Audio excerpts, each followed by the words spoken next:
کہیں دوستوں میں بیٹھ کے لہو لعب کر رہا ہے، فرشتے ہنس رہے ہیں، دیکھو کمبخت نے کچھ بھی تو نہیں کیا، کروڑوں جمع کیا اور ایک کوڑی اس کا فائدہ نہیں پہنچا سکتی، ایک کوڑی بھی اس کو فائدہ نہیں پہنچا سکتی۔ ہنس رہے ہیں فرشتے کہ ایسے انسان کا کوئی فائدہ نہیں ہے، ہم ہنس رہے ہیں۔ اب ہماری مائیں اور بہنیں، خصوصیت کے ساتھ ہماری بہنیں سنیں، اس جوان لڑکی کے اوپر فرشتے ہنستے ہیں جس سے بوڑھا باپ کہتا رہا میری لاڈلی نقاب پہن لے، مگر اس نے کہا کہ ارے نہیں، نقاب پہننے کی کیا ضرورت۔ ماں کہتی رہی بیٹا چادر ڈال لے، ارے آپ بھی بوڑھی ہو گئی ہیں، ترقی یافتہ زمانہ ہے، چادر، اس لیے چادر کی بحث چھیڑی تھی، چادر کچھ نہیں۔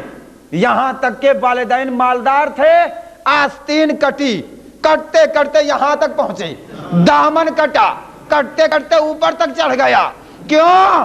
ارے خود اپنی فقیری کا اس نے اعلان کر دیا۔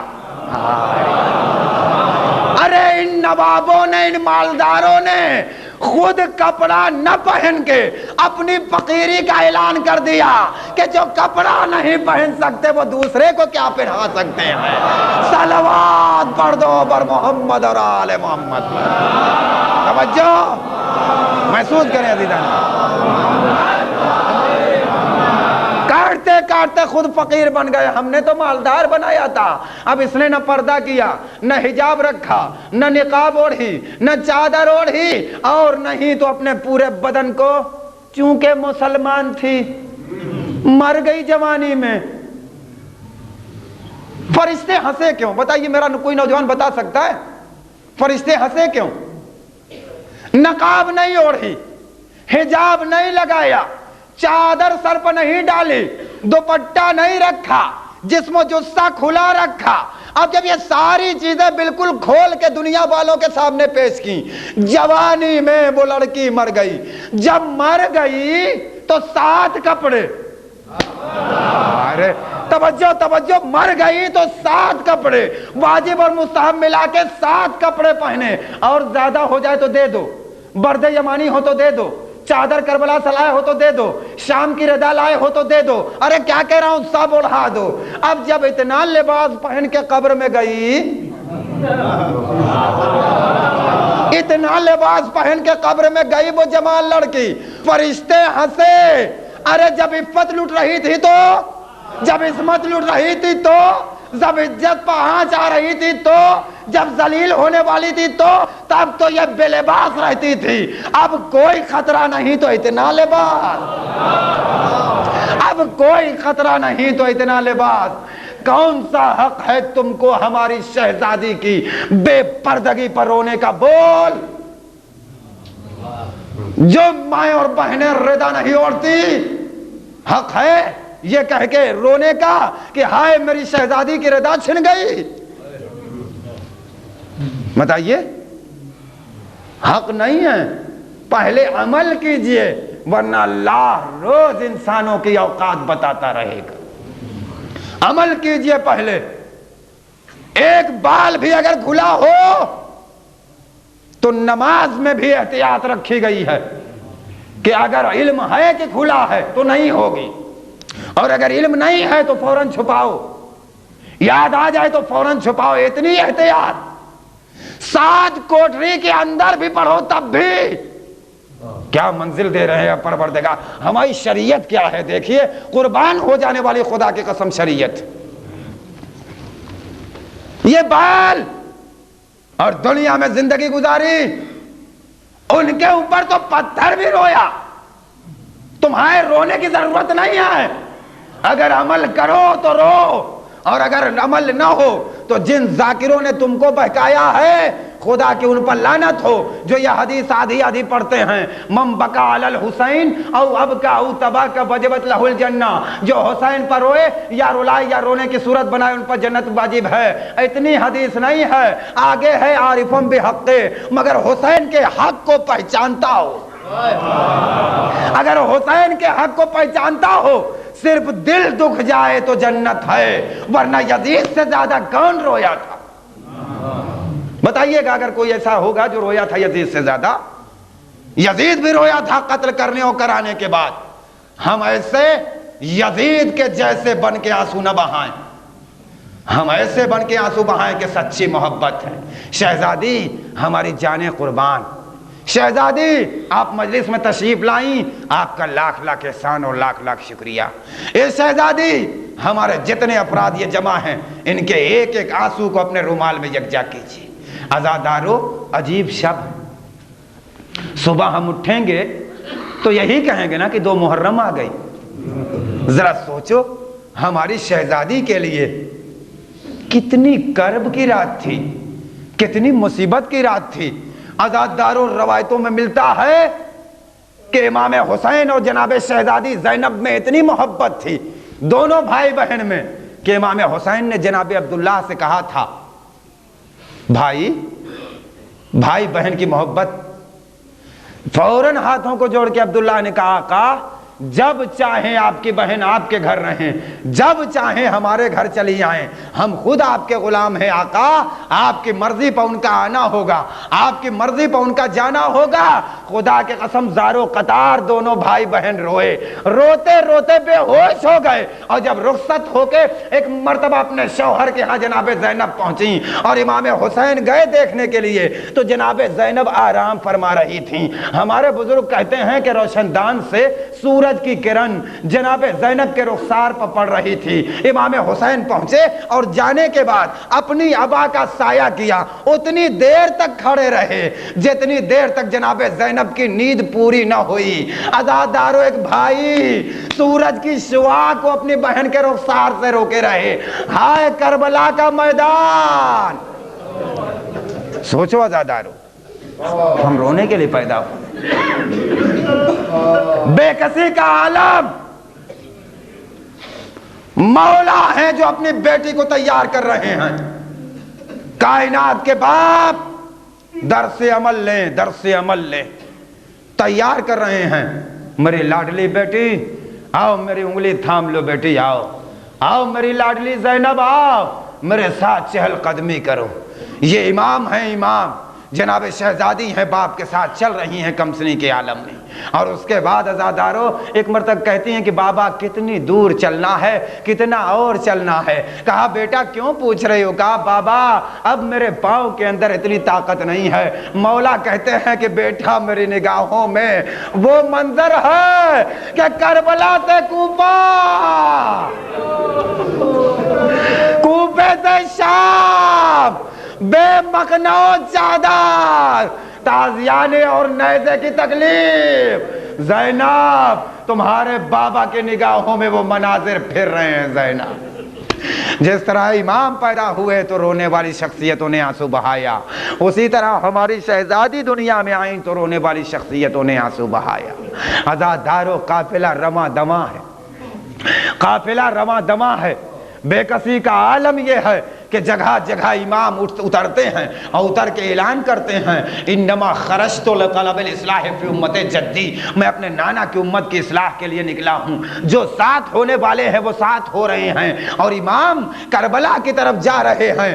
اور ساتھ ہوتا ہے وہ انسان تھا, انسان, اور انسانیت کے ذریعے سے امام نے اس کے ضمیر کو بیدار کیا. اس نے فوراً کہا مولا آپ جب امام وقت ہیں تو نماز آپ پڑھائیں گے, ہم سب آپ کے پیچھے نماز پڑھیں گے. مگر پھر وہی ہوا کہ حاکم جا کو حکم تھا, گھیر کے لایا اور اس طرح سے لے کے آیا. راستے میں یہ اطلاع مل چکی ہے کہ جناب مسلم مارے جا چکے ہیں. راستے میں اطلاع دینے والا اطلاع دے چکا ہے کہ پاؤں میں رسی باندھ کے کشا کشا کوفے کی گلیوں میں پھرایا جا رہا.